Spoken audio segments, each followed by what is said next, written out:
my grandfather, my paternal grandfather, in 1907 started the Yiddish paper in Montreal, the Keneder Adler.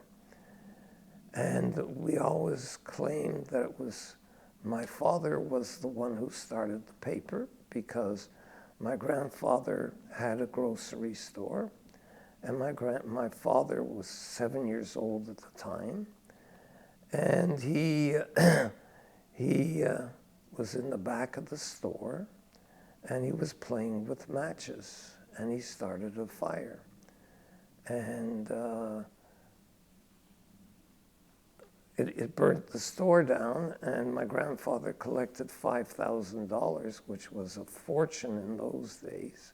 And with that $5,000, he started the newspaper. He got some people to come with him, but basically he was a driving force.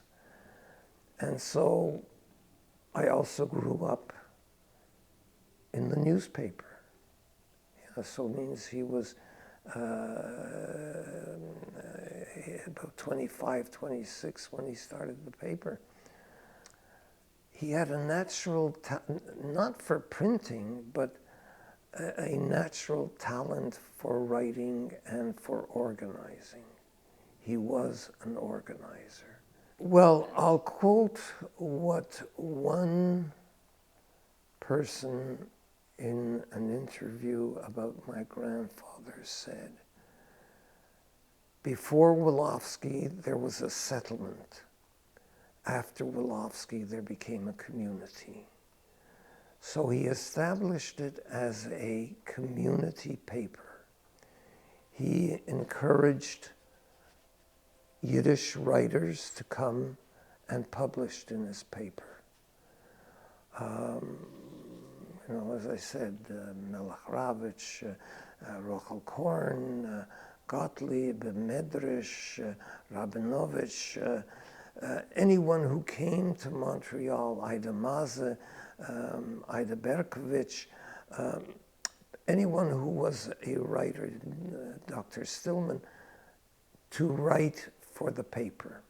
But he used it more as an organ for building the community. Through the paper, he started the Vadayir. Through the paper, he started the Vad HaRabbonim. He worked, every little synagogue had a Talmud Torah. He created the United Talmud Torahs through advocacy in the paper. And he was, till his death, the honorary president of the Talmud Torahs. And there's a little aside here. When my mother sent us to Volksschule, which was teaching Yiddish, he was upset because he felt we should be going to the Talmud Torah, but the Talmud Torah did not teach Yiddish. And my mother felt that it was, for cultural purposes, it was important for us to speak Yiddish. And as a kid, I remember, I can't understand why Zadie is publishing the Keneder Adler and it's Yiddish. Why does he want us to go to the Talmud Torah and not the Volksschule? It's because he was recognized in the Talmud Torah, but at the same time, he was very proud because my sister would write poetry in Yiddish. And he basically felt, that maybe someday she would become involved in the Keneder Adler as a writer.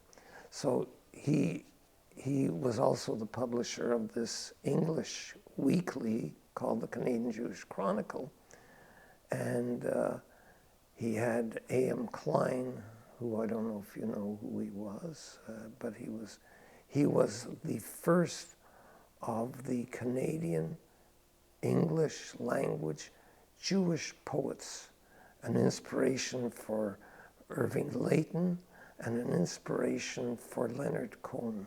My grandfather would have Klein translate my sister's Yiddish poetry into English and publish them in the Chronicle. And Rabinovich would sometimes take her English poetry and translate them into Yiddish in the Keneder Adler. So we grew up, myself and my two siblings, we grew up in a sense of Jewish community, Yiddish community, involvement in the community, and a commitment to the community.